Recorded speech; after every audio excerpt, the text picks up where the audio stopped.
Good afternoon, everyone. Welcome to Summit Christian Fellowship. It's good to be in the house of the Lord. Amen? Please settle down, find your seats, and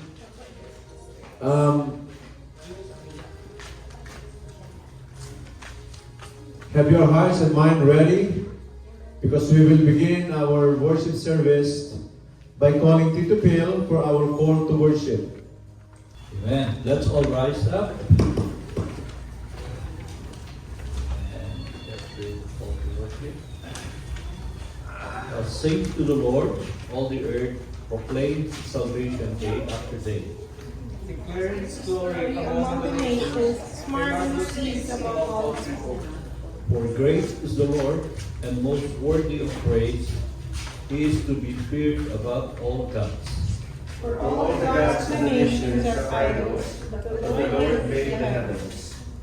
Splendor and majesty are before Him. Strength and joy are in His dwelling place.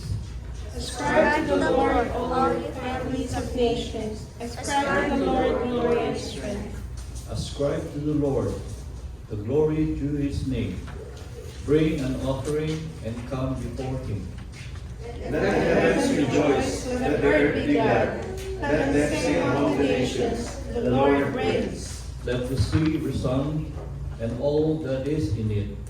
Let the fields be jubilant and everything in them. Give thanks to the Lord, for He is good. His love endures forever. All together, Praise be to the Lord God, from everlasting to everlasting. Thank you, Tito Phil, and may the Lord add blessing to the reading of His Word. Are you ready to worship the Lord tonight? Okay, let's call in our worship team to lead us in our worship service. Good afternoon, church. Are you ready to praise the God of all God, King of all kings? Let's sing our heart out for the Lord today.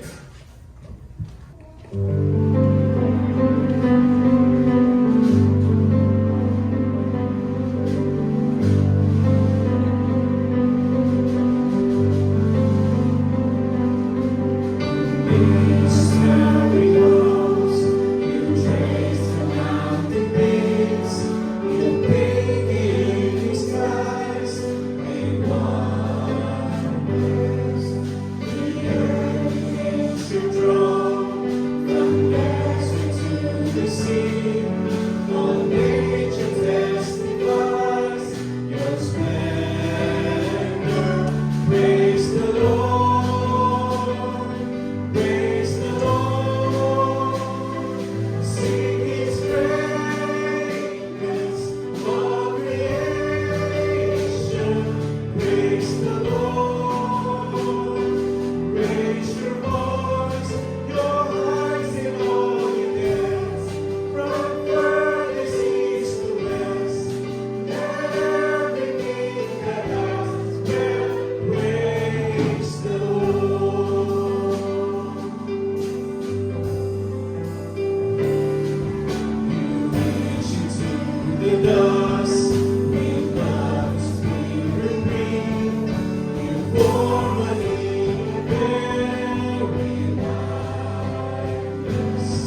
justice has been satisfied.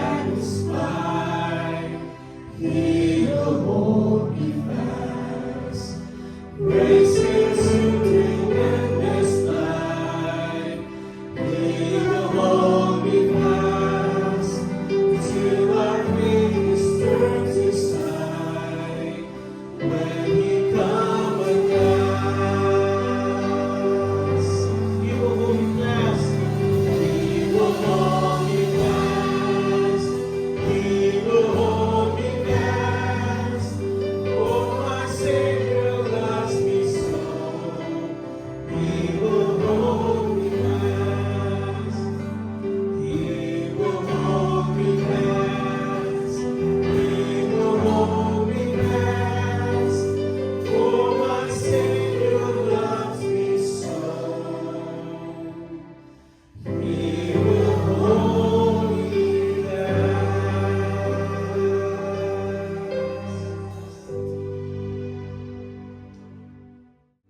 Let us commit this time in prayer.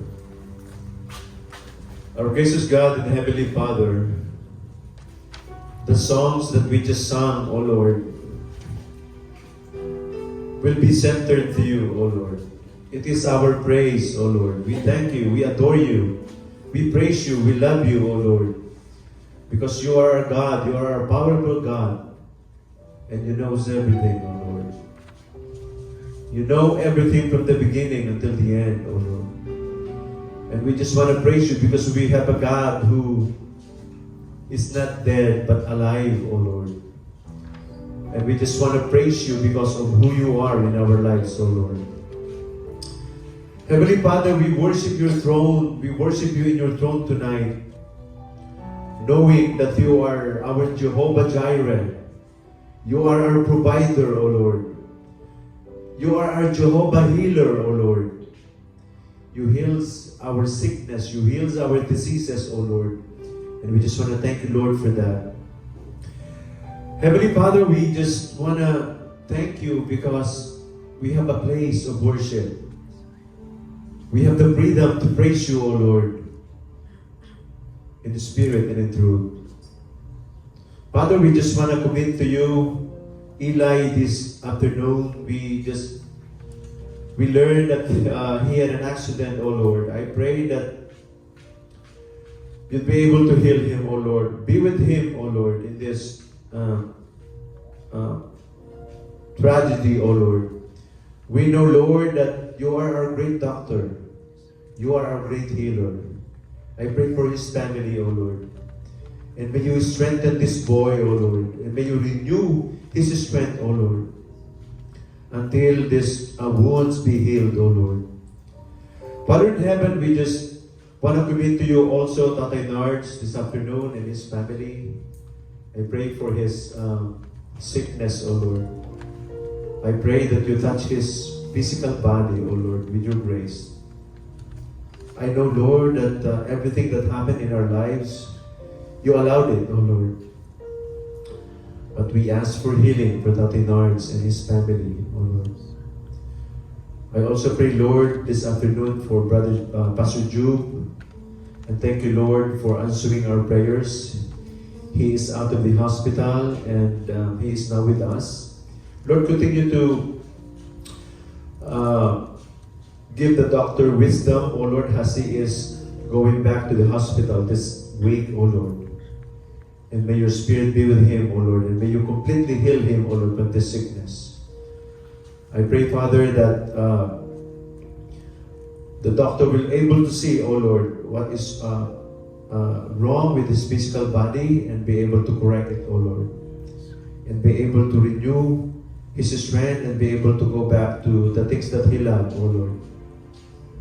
Heavenly Father, we just want to continue to pray also for our people who are going on vacation. Next month, the Tolentino family, the Katakutan family, O Lord. Vacation is a time to relax, O Lord, and a time to visit families. But we just want to pray, Lord, that you protect them, that you guide them, O Lord. And I pray, dear Father, that you use them, O Lord, in the place where they are having vacation, O Lord. I pray, dear Father, that the salvation, O Lord, that they receive from you, O Lord, they may share it, O Lord, in their relatives back home. And I pray, dear Father, that you will give them provision and you will keep them safe as they travel back to the Philippines, O Lord. Heavenly Father, we just want to commit to you also our missionary in the Philippines and other parts of the world. I pray for the task that you give them, O Lord. I pray that you protect them. I pray that the place that where you put them at, O Lord, I pray that you use them mightily, O Lord. Especially those people who are in the harm's way, O Lord. We know, Lord, that you call them in mission, and we just want to pray them that you use them, O Lord, mightily. I pray for their health. I pray that you give them strength. I pray that you heal them, O Lord, with anything in their body, O Lord, so that they may be able to do the things that you want them to do, O Lord, especially, O Lord, in sharing the gospel to the lost. I also pray, Lord, for our members in this church who are looking for a job, O Lord. I pray for Tita Minda, and I pray for myself and to those who are looking for a job, O Lord. I pray that you give us a permanent job in this place, O Lord. We know, Lord, that you are the giver. We know, Lord, that you provide for our needs. And I pray, Lord, that you be able to give us a decent job, O Lord, that is not in conflict with our schedule in worship, in our Bible study, and in prayer time, O Lord. Lord, we just want to commit to you also Sister Angel and his family and her family, O Lord. Thank you, Lord, for this family, O Lord, and for giving us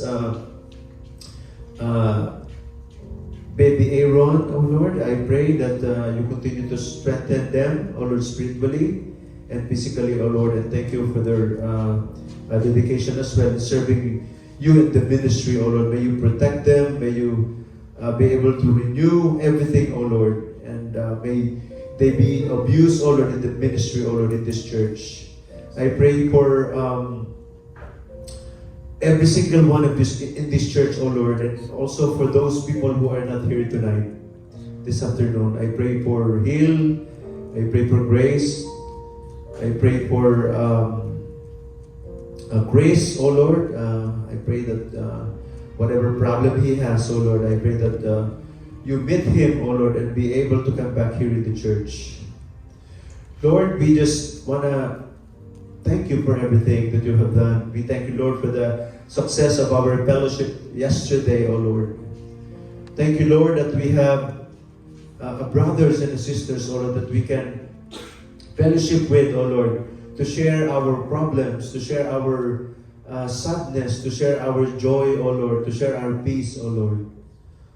That is the body of Christ, O Lord. And that is what you want from us, to be one, O Lord. And tonight, O Lord, as we go on with our worship service, may you bless us. May you empower your speaker, O Lord. And may you be able to receive, O Lord, the blessing that you prepare for us, O Lord. And we just want to give to you everything, O Lord.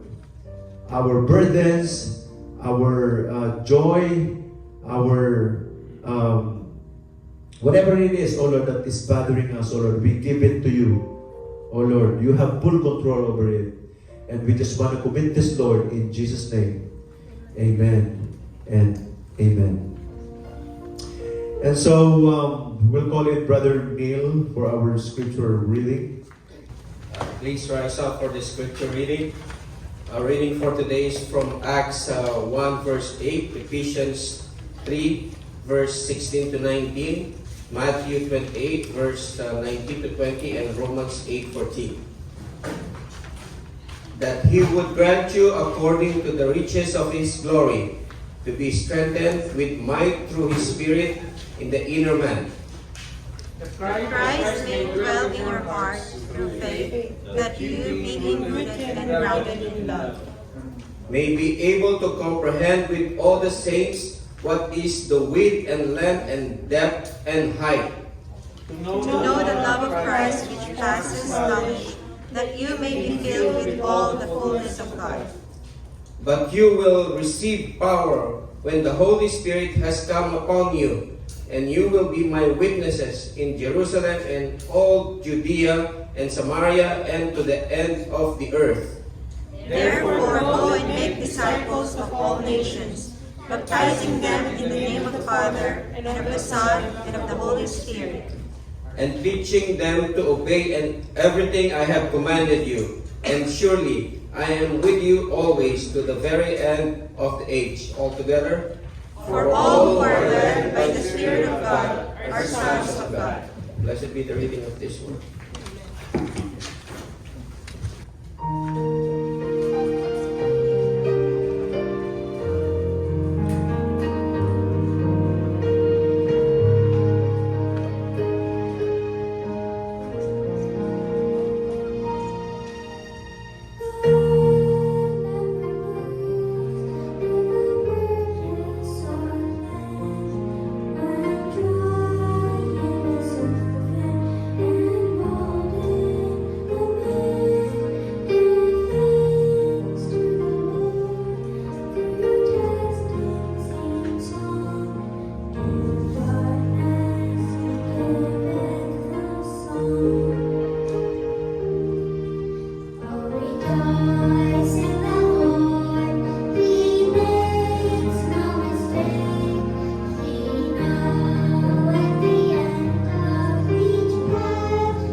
Good evening, everyone. Good afternoon. Good afternoon, Pastor. And welcome to Summit Christian Fellowship once again. Excuse me. Our hearts are overflowing of all the blessing that we received from God, right? And He answered our prayers at the exact time that we needed. And I'm so delighted for the fellowship of the believers that we are having in the breaking of bread. And most of all, we are at the same time growing in our faith with God. And we have been talking about the Holy Spirit for the month of June, right? And I think that is the most important thing, right? More than the benefits of having food, right? On our table. The love and bond that we have in Christ, right? And let us just continue having the mind of Christ in us, because that's one thing that they cannot take from us. We relate to each other not only because of Christ, but also because of the Holy Spirit who works through us. And so, if you have your Bibles with you, open it to the book of John, verse 7, and we will read 37 up to 39. John chapter 7, verse 37 to 39. This is what the Word of God says. But please follow with your eyes. So I read this. On the last day of the feast, the great day, Jesus stood up and cried out, If anyone thirsts, let him come to me and drink. Whoever believes in me, as the scripture has said, out of his heart will flow rivers of living water. 39. Now this is he said about the Spirit, whom those who believe in him were to receive, for as yet the Spirit had not yet been given, because Jesus was not yet glorified. May God add blessing to the reading of His holy word. Let us pray first. Father in heaven, we praise you this afternoon. Your word is open before us, O Lord, and may you download us, Lord, with your truths, and may you open the hearts and the minds of our people, and especially your servant, O Lord, and may you empower me, O Lord, as I speak, O Lord, your word this afternoon. And we just want to give this, we just want to pray this in the name of Jesus Christ. Amen and amen. Water, right here, is essential for life, right? We live in a place, Yvette and I live in a place where water is not a problem. We are surrounded with bodies of water near the beach. And every household in our town has running water, either private or government. And so our bodies are mostly made with water, right? Our brain, our hearts, our lungs, skin, muscle, kidneys are very highly in need of water. Even our bones and blood have high percentage of water. Without water, our body will suffer in all sorts of ways. And so we need water every day. And it keeps us going to maintain our physical health. But there is another kind of water that is important in our spiritual life. You cannot live an effective life, you cannot live an effective Christian life without this water. This water is available to every one of us. But the problem is that not everyone drinks it. The water that I'm talking about is the Holy Spirit, according to our text. And without Him, you cannot live for Christ. We can argue all night, but the truth remains, without the power of the Holy Spirit, you cannot please and serve God. And so let me just show you the background of this text, the one that we have just read. This event occurred at the end of the Festival of Shelters. Every year, the Jews celebrated three great festivals. Number 1 is Passover, 2 is Pentecost, and number 3 is Shelters. Everyone living on land 15 miles away had to attend the very important occasion. Shelters are happening around the month of October and lasted 7 days. It had double significance. The first was historical. During the week of the people lived in little shelters made of branches. This was to remind them that they lived in portable shelters during 40 years journey in the wilderness to the promised land. If you are familiar with the story, they were in bondage in Egypt, right? And the Lord used Moses as his servant to free them and to take them to the promised land. The second meaning was agricultural, right? This was a time to celebrate and thank God for the harvest. For this was the time when the barley, the wheat, the grapes were harvested. They have a ceremony that takes place every day of the festival. The priest would march on time around the altar while the temple choir sang praises to God, according to Psalm 113 up to 118. And at the same time, the high priest will take the golden pitcher and fill it up with water from the pool of Shiloh. And after the priest marched around the altar, he would pour out the water on the altar. This was to thank God for rain and to pray for rain in the future. It was also commemoration of God's miraculous provision of water from the rock in the wilderness. On the last day of festival, the priest would march around the altar 7 times before the water was poured out in memory of the fall of Jericho. And so when the Jews marched around the city 7 times before the wall fell. And so as in the passage that we just read, Jesus was standing in the crowd and cries out, "If anyone is thirsty, let him come to me and drink." The people who believe in him will have streams of living water flowing from, not outside, from within. Jesus was saying that if you have this water, you will never be thirsty again. It does not matter how many gallons of water you drink in this life. This is just a small amount of water. After you finish this, you will be thirsty again. Right? But the water that Jesus is offering here, it flows from within and it will satisfy your thirst. And so, the Apostle John provides us with answer that Jesus was referring to the promised Holy Spirit who will indwell the believers after Jesus' glorification. And so, his ascension in heaven. This day was fulfilled on the day of Pentecost in the book of Acts. Chapter 1 and 2, which was shortly after his resurrection and his ascension. The Lord Jesus Christ compares the Holy Spirit to the living water.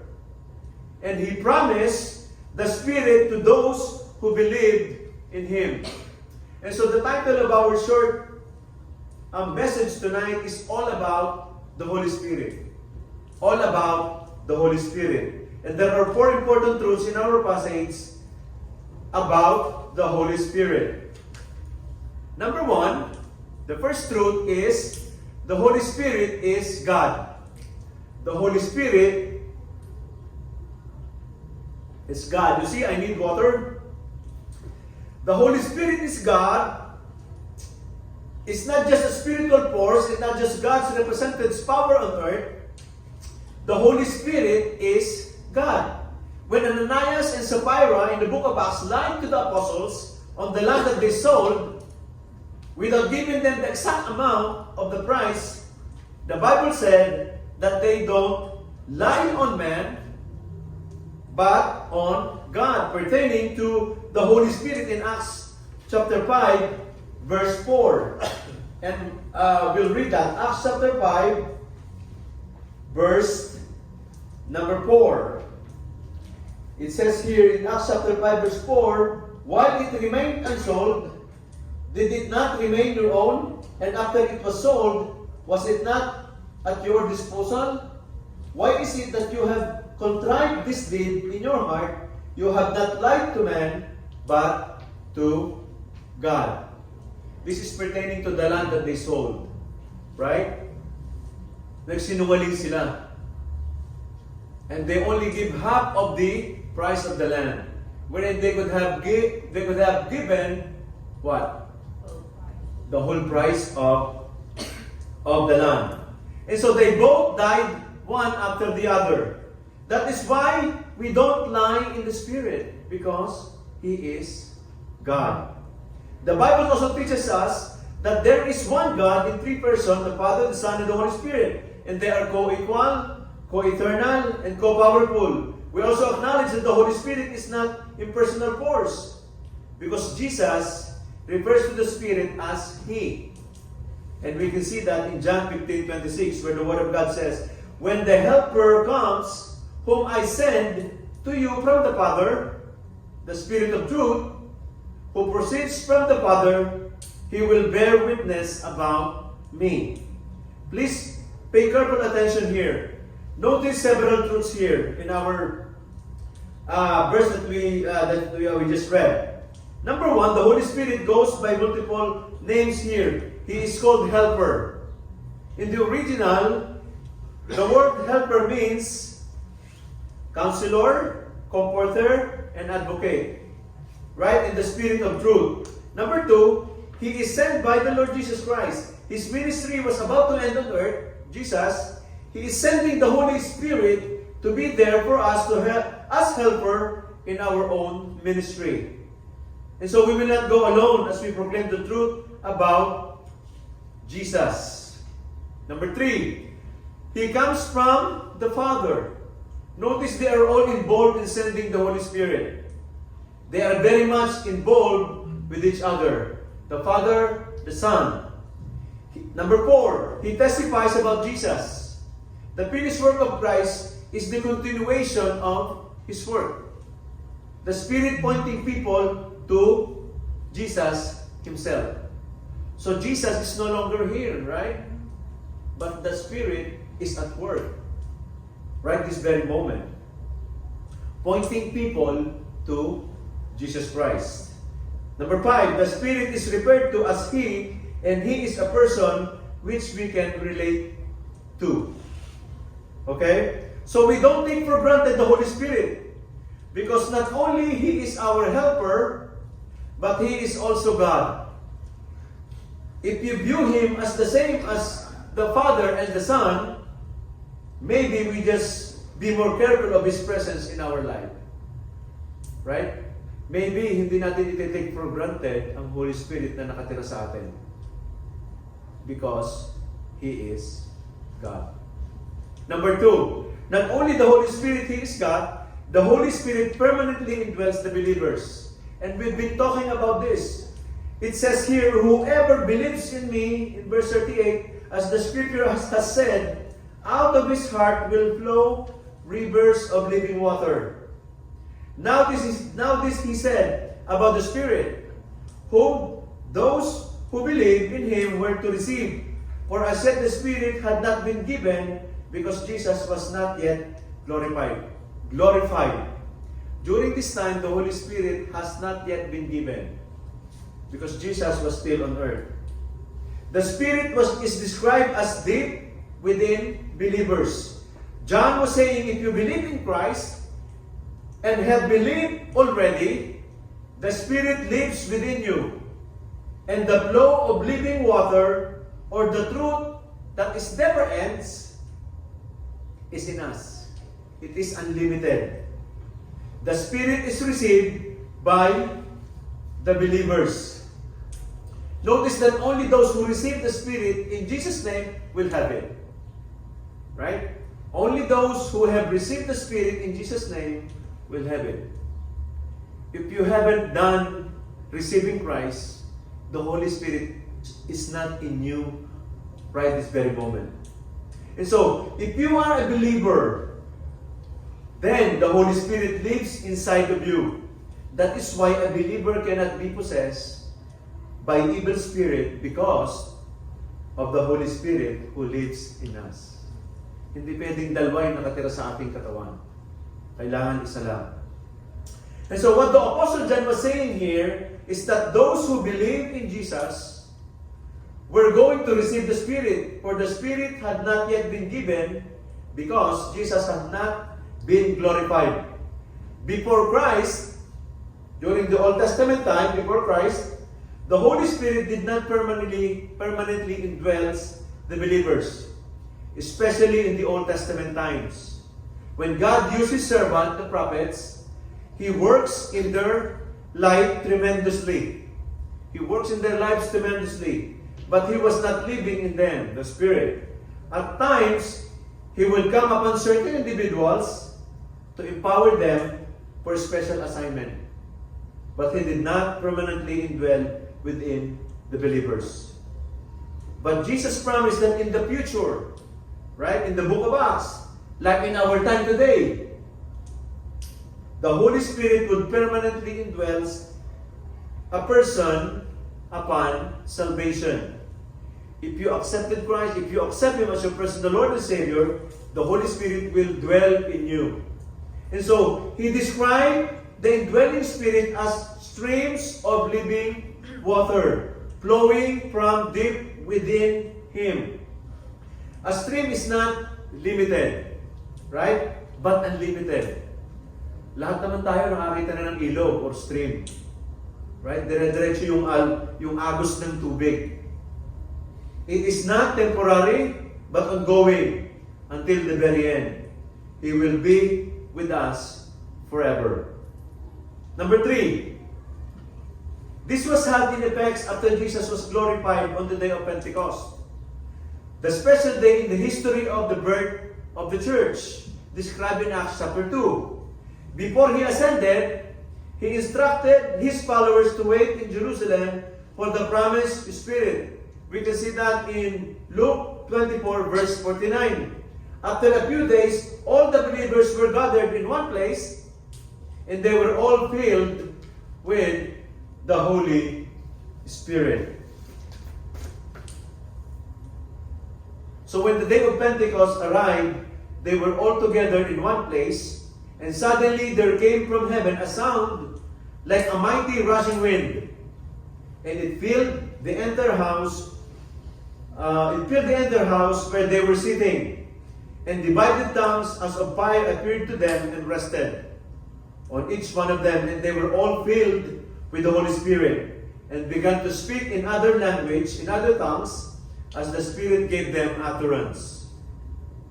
Verse 5, Now there were dwelling in Jerusalem Jews, devout men from every nation under heaven, and at this sound the multitude came together, and they were bewildered, because each one was hearing them speak in his own language. So this is the Holy Spirit breakout, right, in the book of Acts. From that day forward, the moment a person receives Christ, they receive the Holy Spirit. Isn't it amazing that Jesus never leave us alone, right? He gave us the Spirit of truth for us to be with Him. And in 1 Corinthians 3:16, the Word of God says, Do you not know that you are God's temple and that God's Spirit dwells in you? And so, let us be aware of His presence in our life. He chose us to be His, and we are blessed that in all the people in the world, He has given us the opportunity to work in His kingdom and to live with us. Number 3. The Holy Spirit bless us. The Holy Spirit bless us. The Lord Jesus Christ is comparing the indwelling Holy Spirit as to a stream of living water. Water is a perfect example for the Holy Spirit. And water has many uses in so many ways. What is the illustration of water about the Holy Spirit? Number 1, the Holy Spirit cleanses us. The Holy Spirit cleanses us. One of the things that water does is to cleanse us. Have you tried taking a bath without water? Right? Or trying to wash your hands and your feet without water? Or brushing your teeth without water? Right? We need water to cleanse us every day. When we go out, we pick up dirt. And we need water to clean it.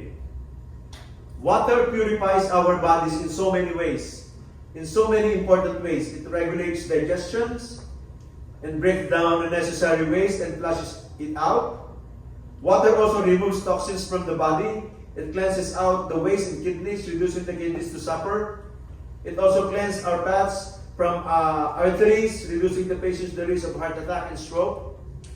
Those are some of the benefits of water in our physical bodies.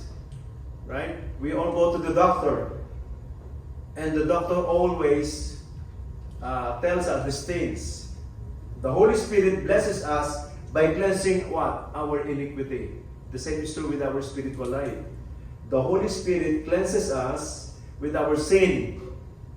I'm referring to sanctification. I'm not talking about forgiveness, because if you ask the Lord to come into your life, you already ask for forgiveness. So the process of being Christ-like mind, He helps us overcome sin and be victorious with it. He cleanses us so that we are pure in the sight of God. So the Holy Spirit cleanses us through His regenerating power through regeneration.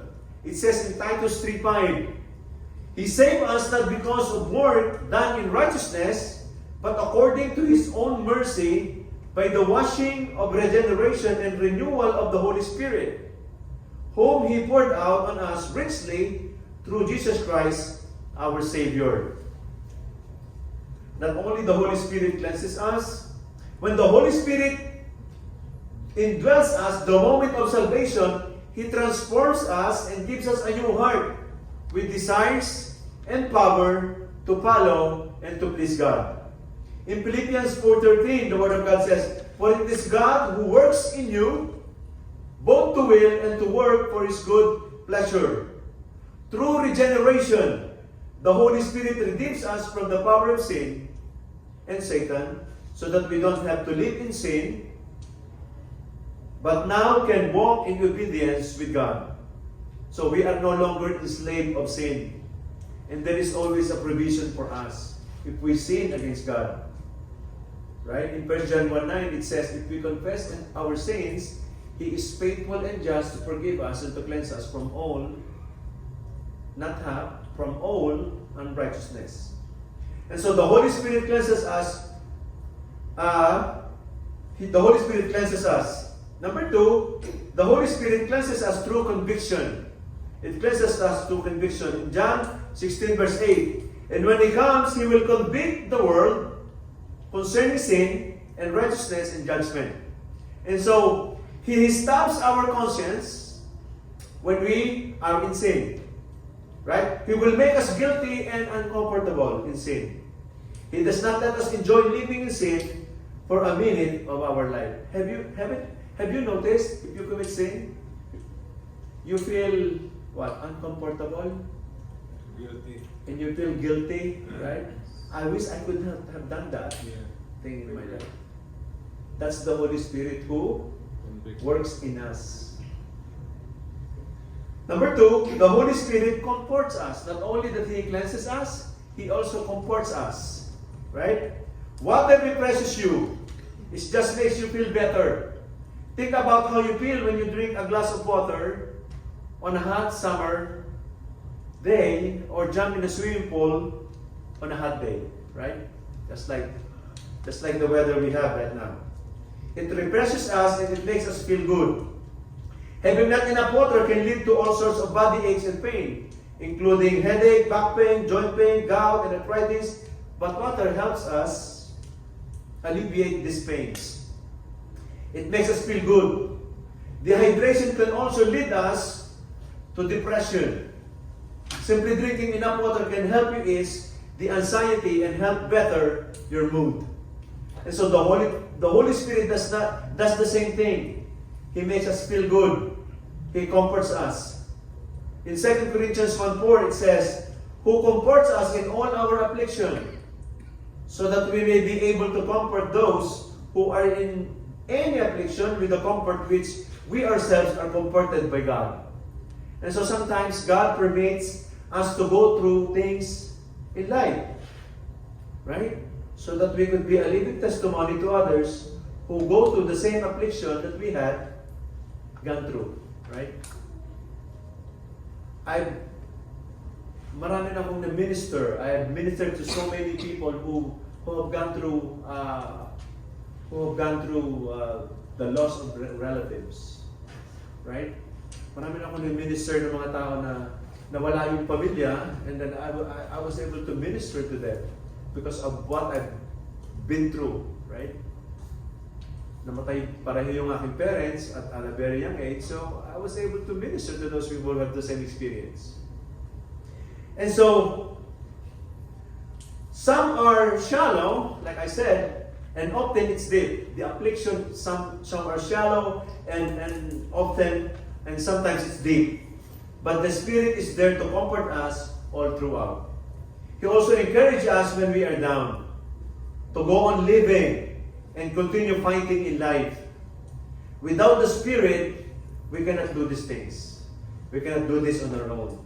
He gave us joy, peace, and hope.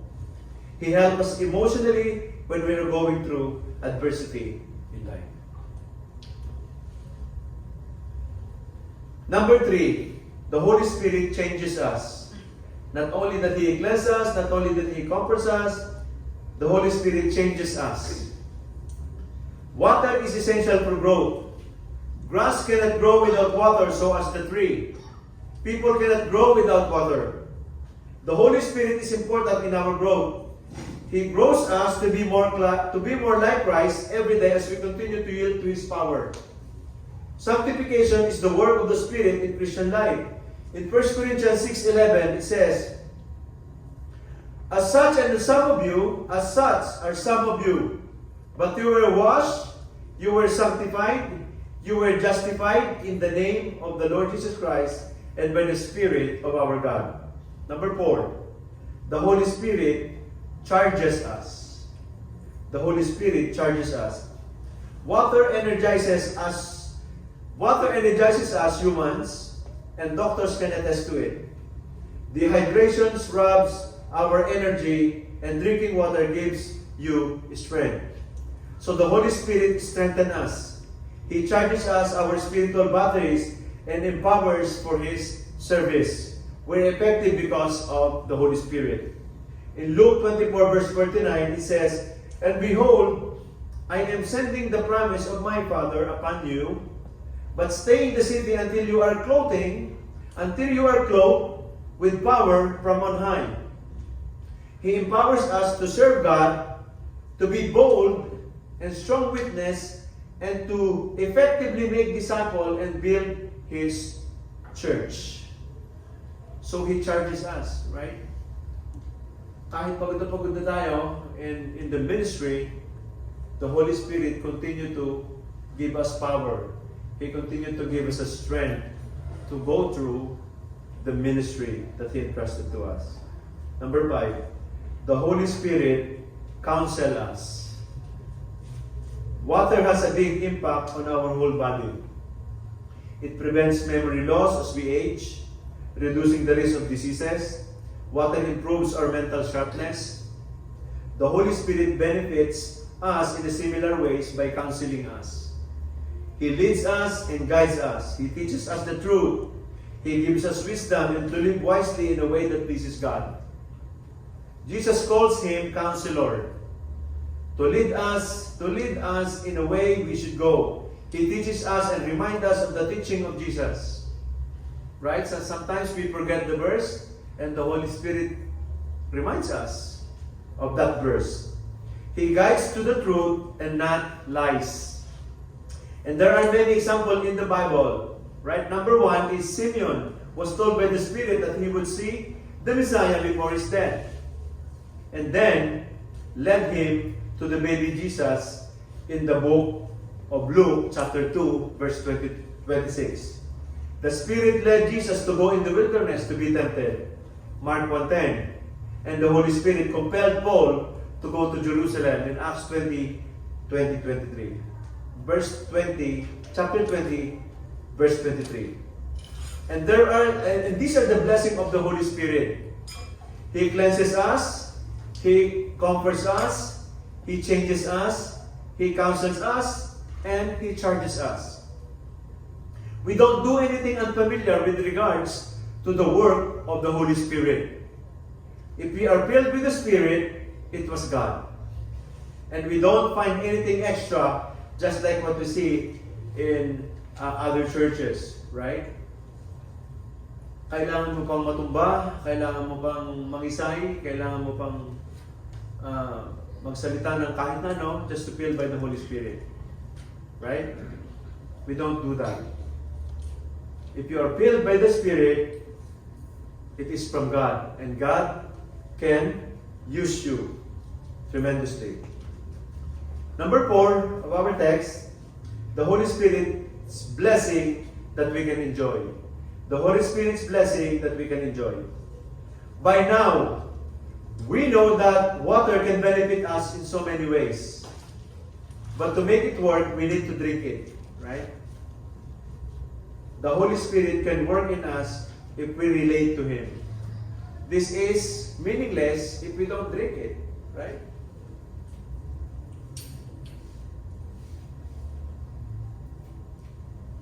The same is true with the Holy Spirit.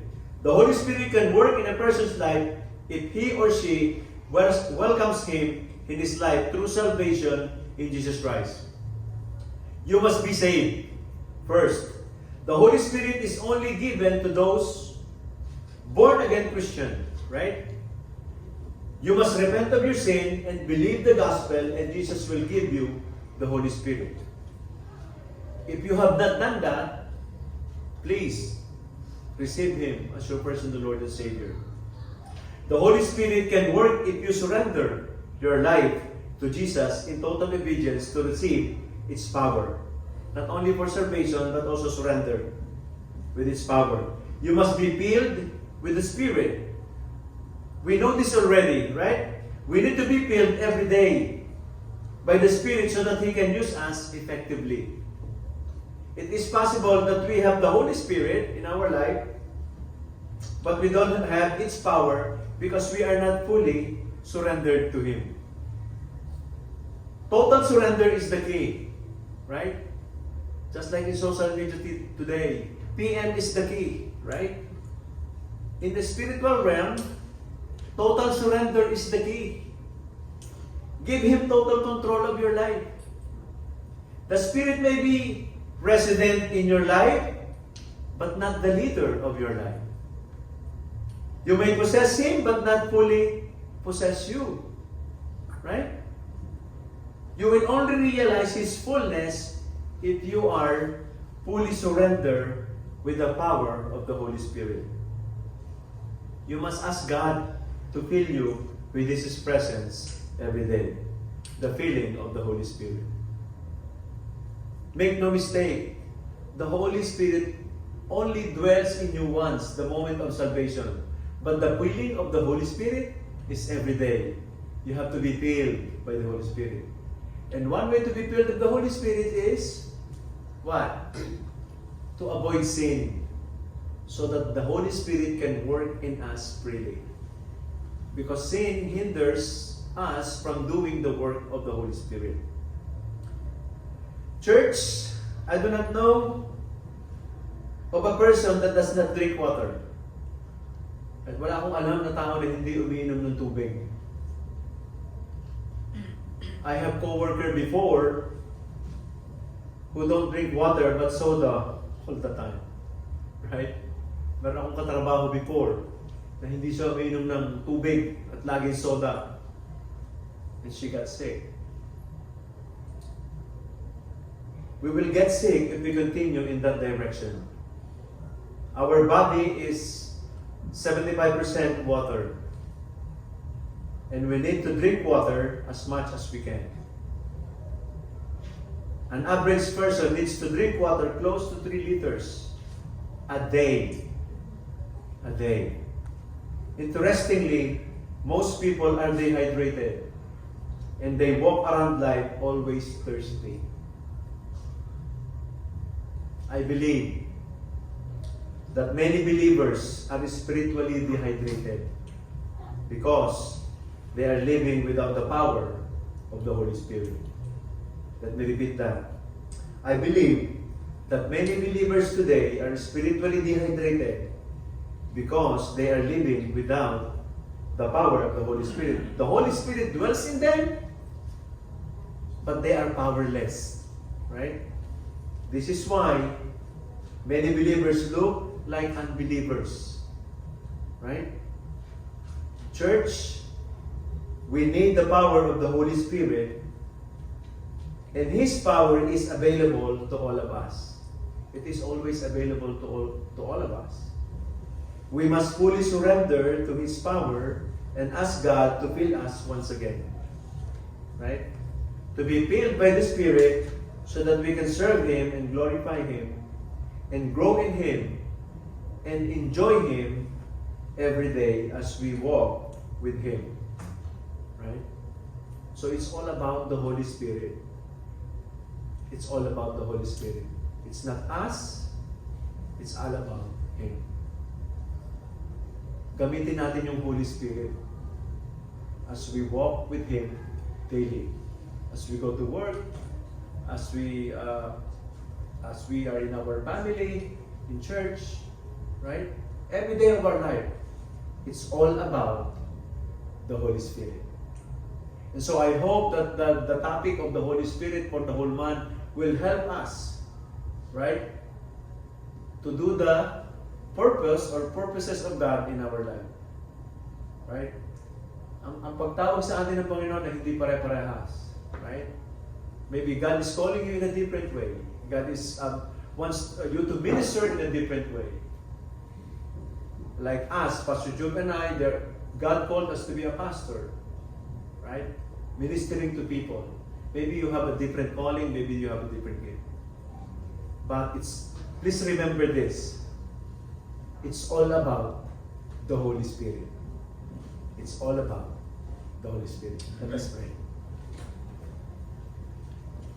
Father God in heaven, we praise you, Lord. We thank you for the Holy Spirit that is at work in us right this very moment. We thank you, Lord, for sending Him to us, O Lord, as our comforter, as our helper, as our advocate, as our controller, O Lord. And we just want to yield ourselves, O Lord, to the power of the Holy Spirit. And help us, Lord, to really surrender our life to the Holy Spirit, O Lord, so that He could use us mightily to the world, O Lord, to the people who do not know you as their personal Lord and Savior. Lord, help us to fulfill the task that you have given us. And I pray, Lord, that you give us boldness to do this, O Lord. And we just want to pray that you use us mightily from now on as we go on with our ministry, O Lord. And we just want to commit this in Jesus' name. Amen.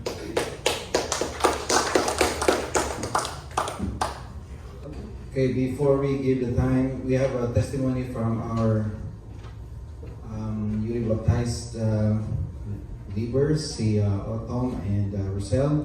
But before that, I would like, Pastor TJ asked me to share a testimony, a short testimony. Just 45 minutes lang. Short testimony, mga 5 minutes in QBC. So might as well I will share now before we go while Autumn and Rosel prepares. So I just want to take this moment to give the glory to God and thank Him for His faithfulness, because recently you know that I was hospitalized, and I'd like to thank you for your prayers. And it was not a major procedure, but for me it's like a major one, because it's my first time in the ER, it's my first time in the hospital, to be hospitalized like for 6 days or 5 days. And also it was like uncertainty for me, weakness and pain, but in the midst of all, I felt like the peace of God that surpasses all understanding. So I have this stomach ache for like 2 weeks. After I eat, lalo na pag masarap yung pagkain, nabubusog, sumasakit siya. So I thought hindi lang natunawan. I thought gas pain lang, kasi when I apply some hot compress there sa likod, sa harap, nawawala naman. And then take some antacid, nawawala siya, no? So, and then when I was helping the BBS, last Thursday, the other Thursday, Tracy told me, "Oh, yellow yung mata mo." Sabi ko, "Oh, really?" Sabi ko, gino ko siya. Sabi ko, maybe because I was painting that lots of sunflower. Yellow yun. So baka nag-reflect. Sabi ko, baka naiwan yung yellow sa mata ko. So the second is, sabi ko, maybe because it is a preparation because I'm turning gold this year. So I'm yellow now. Turning gold. But in reality, you know, in everything that happened, God has a purpose actually for all of us so that we will turn into gold. Diba may song nila ni Faris, sabi din, I shall come forth as gold. Yung mga testing, mga trials natin, God just wanted us to become like gold. So, Friday night came, you know, the pain was really bad. Kumain lang ako ng pampano, with tatay, you know, sobrang sakit na. Tapos tulog ako, pain reliever, hindi na talaga nag-stop yung sakit. Ayun na pala, nagsaswell ng pancreas, mga gallbladder. So, sabi ko, pwede na ako maging vlogger. Gallbladder. Okay, so I went to the ER. Hesitant pa ako, sabi nila, you go to the ER. Jet, sabi niya, Jet, let's bring Kuya to the ER. Sabi ko, sige ako lang. So I went to the ER, and then meron tawag na sinirox ako. CAT scan, you know. They injected something, then sobrang init. Sabi ko, ala, impyerno nata to. Sobrang init sa mga veins, no? You know. So yun pala, nalagpaon nila. Everything is healthy.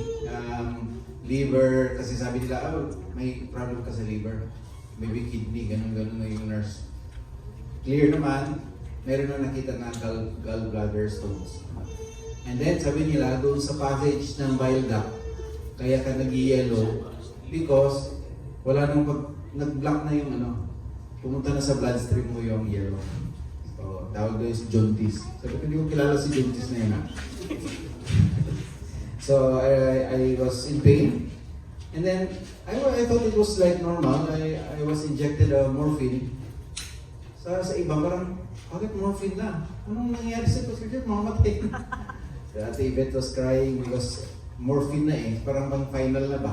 Ano ba yung morphine? Sabi ko. Ang alam ko lang, morphine. Hindi yung morphine. Alam ko lang yung morphine na yun. So there were moments that in our lives, ano man yung outcome, let us just hold on to the promise of God. And after the procedures, no Monday, sabi niya, hindi ka na uwi. Sabi ko, ako na ako gamit. Sabi no, you have to stay. Kasi I'm not prepared to stay in the hospital, akala ko ER.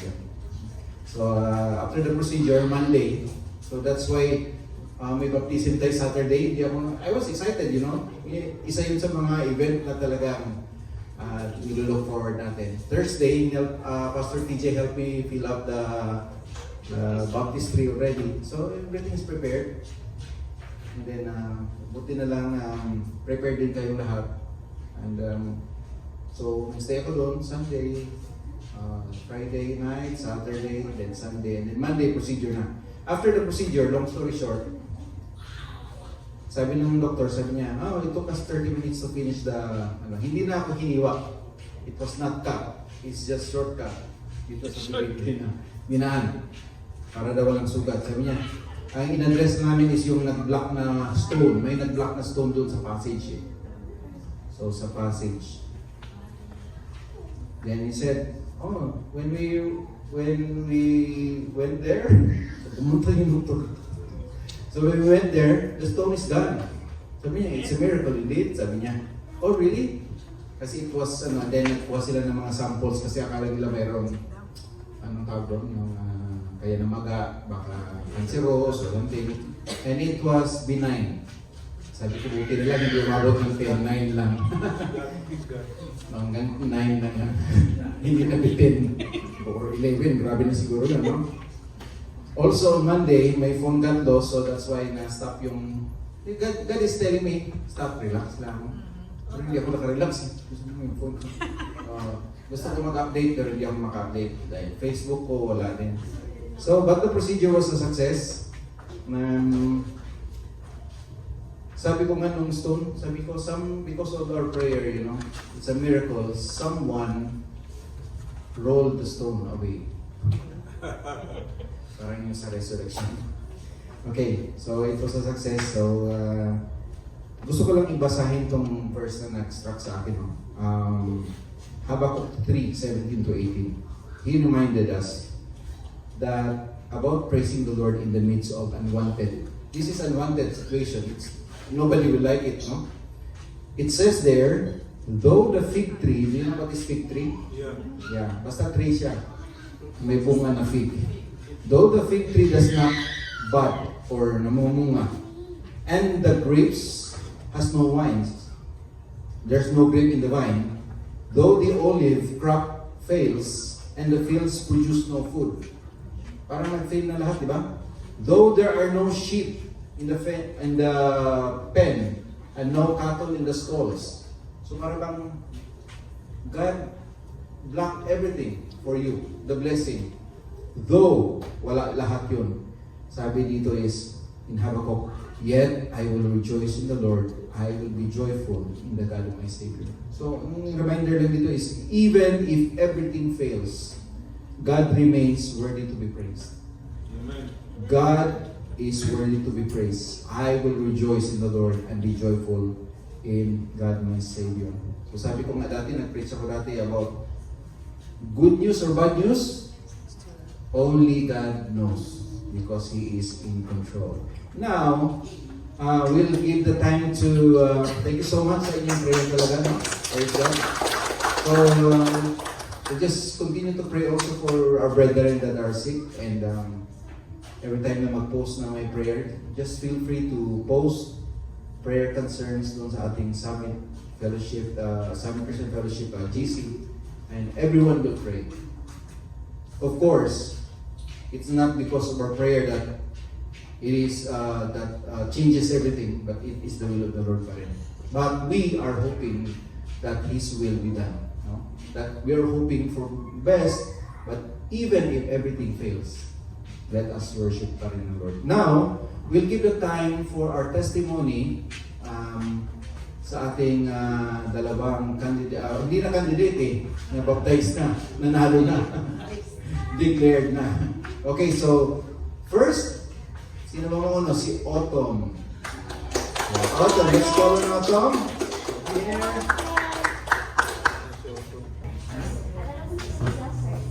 You first. Alphabetical. Go. Hi, my name is Autumn. I grew up and I'm still growing in a Christian family. I have known about God through my parents and in Sunday school.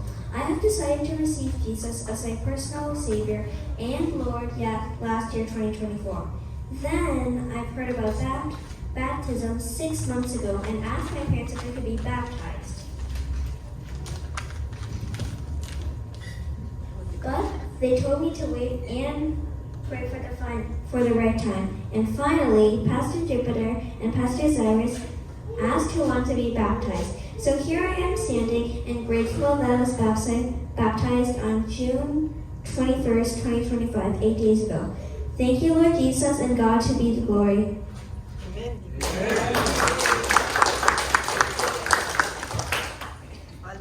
Thank you so much, Autumn.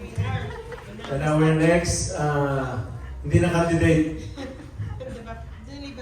Duly baptized. Rosel. Hi, my name is Rosal, and I'm grateful to share my testimony with you. I knew Jesus from a young age. I attended Vacation Bible School in my hometown in the Philippines for 4 or 5 consecutive years. I attended Bible studies, worship services, and actively participated in church activities with my family at Apostolic Faith Church. Though I'm not sure, I believe that was the first time I accepted Jesus Christ as my Lord and personal Savior. However, as I grew up, I became lost spiritually. I rarely attended churches and prayed and felt distant from Him. During my 11 years of my adulthood working in the Middle East, I encountered people with different backgrounds and beliefs. Despite their differences, I knew they believe in God, and so do I. 4 years ago, I moved to America seeking purpose and meaning. I tried to fill that void with other things, but they didn't last. Then I started attending different churches, which reminded me of Jesus loved me and His sacrifice on the cross for my sins. During those times, I accepted Jesus Christ again and again as my Lord and personal Savior. It was the moment I realized that He was the answer that I've been searching for.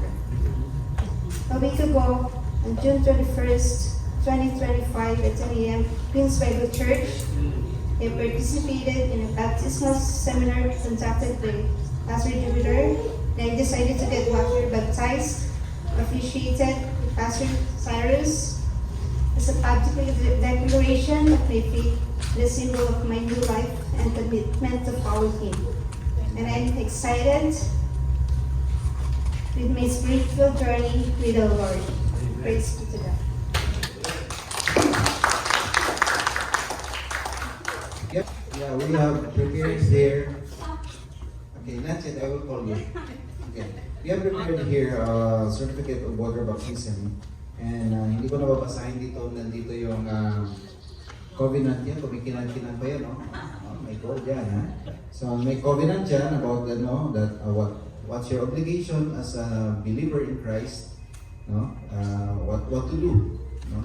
It's may mga reminder dito. But I'll just read it to you with Kuya Ceros here. Come here, and I will present it to you. Be it known that having confessed Jesus Christ as our personal Savior, Lord and Savior, and obedience to the Lord's command, believing that baptism is an outward expression. Baptism is not the essential for salvation, but it is an outward expression, obedience, and inward change in our heart as a new person in Christ. Was baptized in the name of the Father, and of the Son, and of the Holy Spirit on the 21st day of June in the year of the Lord, 2025, at QBC 7306, Cooper Avenue, Glendale, New York. And then we have here the verse about the Romans 6:4 says, "We have therefore been buried with Him through baptism into death, so that just as Christ was raised from the dead through the glory and power of the Father, we too might walk habitually in newness of life, abandoning old self." Signed by the pastors. So we'll call on Rosel and Otto to come up here.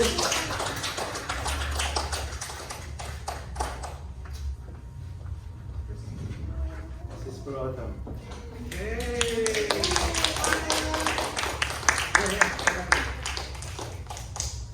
Let's call it Rosel A. Farrell. Okay, picture taking. With the lecturers. Thank you so much for those two people followed in the waters of baptism. Like I said, I'm so happy because that was my first time to baptize a new believer in Christ. And so those two persons are the most probably I will not forget those two persons because sila ang kauna-unahan ko na baptize sa church. And I praise God for that. And so, thank you. Now we come to the giving of our tithes and offering, which is part of our worship service to God. You know the purpose of why we give back to God what belongs to Him? It says in Psalm 24 verse 1, "The earth is the Lord's, and the fullness thereof, the world and those who dwell therein." We don't own anything. Everything belongs to God. What we have is a blessing, and that we are just a steward of His riches. If you believe that He is the source of all our blessing, then let's just honor the giver and our provider. And so as we give our tithes and offering, let us remember that God gives everything for our good, and that everything that we will be collecting is for the use or for the advancement of the kingdom of God. And so may call Brother Lee to help us gather the offering.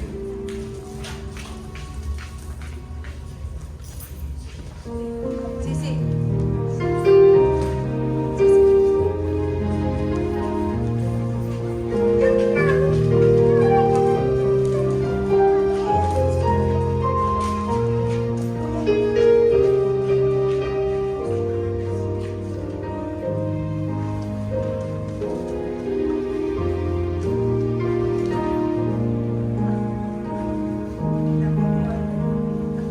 Let's all stand. Praise God from whom all blessings flow. Praise Him, all creatures here below. Praise Him above the heavenly hosts.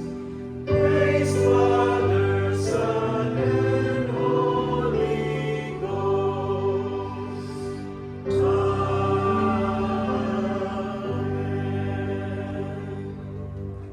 Heavenly Father, we thank you for all the gifts that were collected. I pray, Father, that you use these gifts, O Lord, for the furtherance and advancement of your kingdom, O Lord.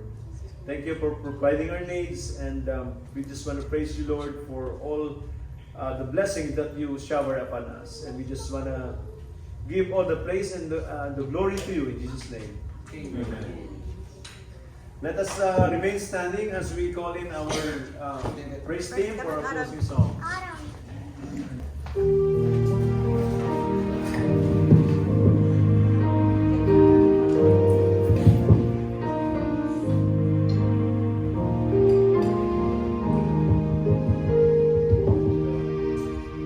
Holy Spirit, living bread of God, breathe your life into our weary soul.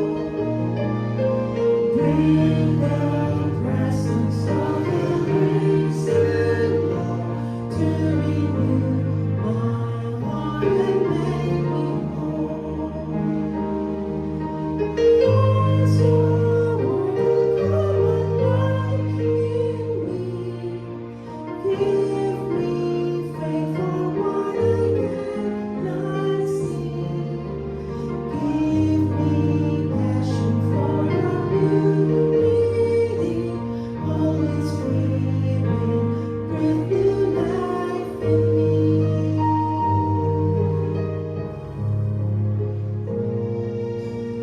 Holy Spirit, please abide within.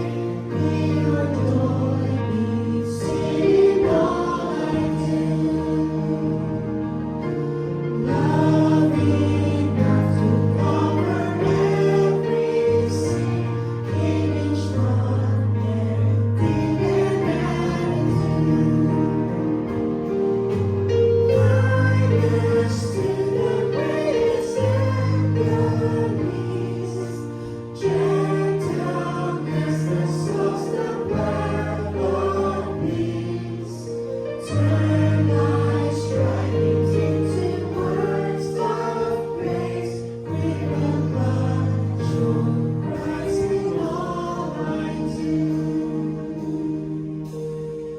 Now to him who is able to do far more abundantly than all that we ask or think, according to the power of work within us, to him be glory in the church and in Christ Jesus, through all generation, forever and ever. Amen. Holy Spirit, from creation's birth, giving life to all that God has made.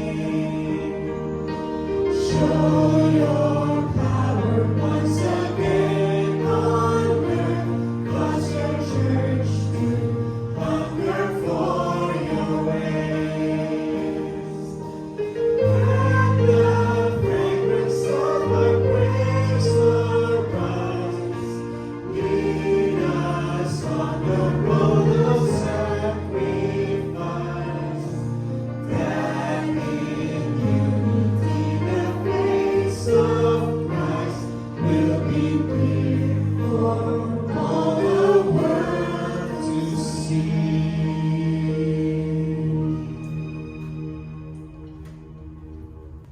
bow our heads in prayer. Heavenly Father, we thank you, Lord, for this afternoon. Thank you, Lord, for the power of the Holy Spirit. And may we yield ourselves, O Lord, to the power of the Holy Spirit so that He can use us mightily in the ministry and in this church, O Lord. May the grace of the Lord Jesus Christ and the love of God and the fellowship of the Holy Spirit be with you all. Amen.